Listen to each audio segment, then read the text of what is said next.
అందరికీ రాఖీ శుభాకాంక్షలు. నేను ఈ మధ్య కొన్ని వీడియోస్‌లో చూస్తున్నాను. రాఖీ ఎవరికైనా కట్టొచ్చు. భర్తకు కానీ, పిల్లలకి కానీ అని చాలామంది ఒక రాంగ్ అసెప్షన్స్ అయితే క్రియేట్ చేస్తున్నారు.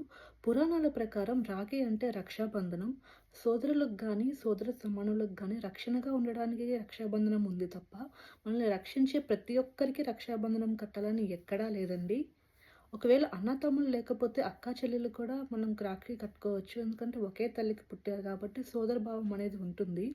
అండ్ భర్త అనేవాడు తాళి కట్టేటప్పుడే మనకు జీవితాంతం రక్షణగా ఉంటాడని ప్రామిస్ చేసినట్టు. అండ్ మన పిల్లలు కూడా మన పేగు తెంచుకున్నప్పుడే మనకు రక్షించే బాధ్యత వాళ్ళకొస్తుంది. వాళ్ళకి ప్రత్యేకంగా రాఖీ కట్టనవసరం అన్నా చెల్లెళ్ళు గానీ, అక్కా తమ్ముళ్ళు గానీ జీవితాంతం కలిసుండాలని, రేపు పెళ్ళైన వేరు కుటుంబాలు ఏర్పడినా కూడా వాళ్ళని ఒకరికొకరు రక్షణగా ఉండాలనే రాఖీ మందికి భయముండేది. అమ్మో! రాఖీ కడితే చెల్లి లాంటిది అని. ఇప్పుడు రాఖీ అన్నా, బ్రో అన్నా చాలా కామన్ అయిపోయింది. సో, రాబోయే తరానికి రాంగ్ అసెప్షన్స్ ఇవ్వద్దు.